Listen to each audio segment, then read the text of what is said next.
હાય friend, આજે હું ચૂલા પર ખીચડી બનાવું છું. એમાં ટોકર મૂકવાનું, પછી તપેલી મૂકું એટલે કાળા વાસણ ઓછા થાય અને કાળા હાથ ઓછા થાય. આ હું આવી રીતે રાંધું છું રોજ. ખીચડી થઈ જાય પછી શાક બનાવવાનું, પછી રોટલી બનાવું. ચૂલા પર રાંધવાની મજા આવે છે ગેસ કરતા. Hi friend, how are you? મારા વર્ગમાં તમારું સ્વાગત છે. ચૂલા ઉપર રોટલી બનાવવાનું એક જ કારણ કે કુકર મૂકવાનું, એનાથી વાસણ બગડે નહીં. ચૂલા ઉપર બનાવવાથી તપેલીનો ઉપયોગ થાય. ગેસ ઉપર તમે ખીચડી તપેલીમાં ના બનાવી શકો, કારણ કે ગેસ ઉપર કુકરની જરૂર પડે અને કુકરની અંદર જેનું આધણ આવે ને એ બહાર નીકળે નહીં. એ ના નીકળે એટલે એમાં એસિડ ઉત્પન્ન થાય અને એ એસિડ ખીચડીમાં ભળી જાય અને એ ખીચડી ખાવાથી હાડકોની બીમારી થાય. હાડકોની અંદર નહીં, નવા નવા બધાના પગ જતા રહે છે, એટલે કહેવાનો મતલબ પગે દુખાય, ઢેચણ, હાથે બધી તકલીફો હાડકાની થાય.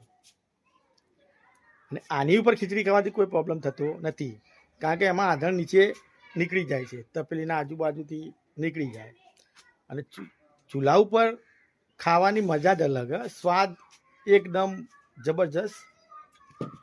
અને કુકરની ખીચડી ખાજો ને કોઈ દિવસ ચૂલાની ખાજો.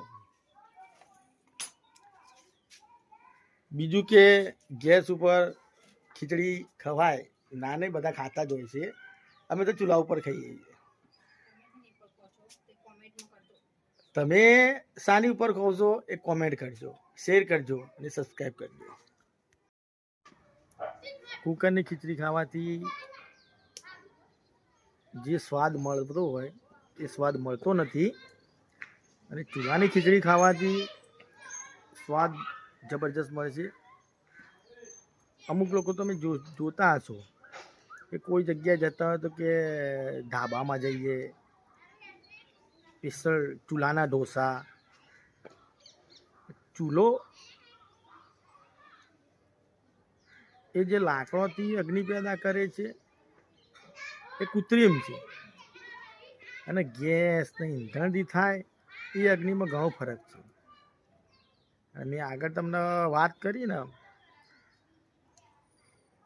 કે એસિડ ઉત્પન્ન થાય છે, એનાથી ઢીંચણમાં શરીરના બધા હાડકોની અંદર તકલીફ થાય છે. અમે જોયું છે પહેલાંના જમાનાની અંદર ચૂલા ઉપર ખીચડીને બધું બનાવતા હતા તો પહેલાં આવું ઢીંચણ આવી તકલીફો ઓછી હતી. અને અત્યારે તમે જોજો 50 વટાયા એટલે કે ઢીંચણ જતા રહ્યા, ગાદી જતી રહી, જગ્યા થઈ ગઈ. થઈ જ જાય ને, જેમ જેમ મોબાઈલમાં અપડેટ આવે ને એકદમ માણસોમાં પણ અપડેટ આવી ગઈ. કારણ કે હવે જૂની જે પ્રથા હતી એ બધી બંધ થઈ ગઈ. જેટલી નવી નવી પ્રથા આવશે ને, જેટલું નવું અપડેટ આવશે ને એટલી જ તકલીફો વધવાની. એટલે હું તો એમ જ કહું છું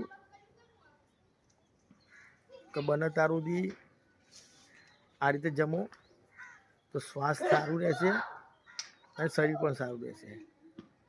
અને આગળ બન્યા રહેજો મારા બ્લોગમાં, તમને કંઈક નવું જાણવા મળશે. અને ચેનલ શેર, કોમેન્ટ અને સબસ્ક્રાઈબ કરો. નમસ્કાર, થેન્ક યુ. હાલ ખીચડી બને છે, હું તમને બતાવી દઉં. ખીચડી બને છે જો, અને આગળ તમને બતાવીશ કે ખીચડી કેવી બની છે. મારી મમ્મી દોસ્તો આવી ગઈ છે હોટ સીટ ઉપર. હવે એ ચેક કરશે ખીચડી થઈ છે કે નહીં થતી. હા, ઓકે નહીં મેં થઈ ગઈ. હવે એ ઉતારશે નીચે, પછી તવો મૂકશે. એ તો તમને આગળના વિડીયોમાં મેં બતાવી જ છે. ચૂલા ઉપરની રોટલી, હવે રોટલીની તૈયારી કરશે. અને હવે કિંજલ એ ખીચડી ચેક કરશે, ચાખશે. હા, બતાવવું પડે કેવી બની હોય. હું કેવું મમ્મી? ચમચી લે આ ખીચડી મગની ખીચડી હો.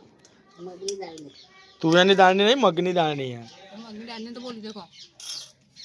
તમે અંદર ઘી તેલ નાખ્યા વગર કોરી તમે ચાખો ને તોય સ્વાદિષ્ટ લાગે. ઘી નાખો ને તો વધારે સ્વાદિષ્ટ લાગશે. વગર ઘી આપણે ચાખવાની હાલ તો. હા ગરમ હશે, જીભ બળી ના જાય. ગરમ હે? હા તો દોસ્તો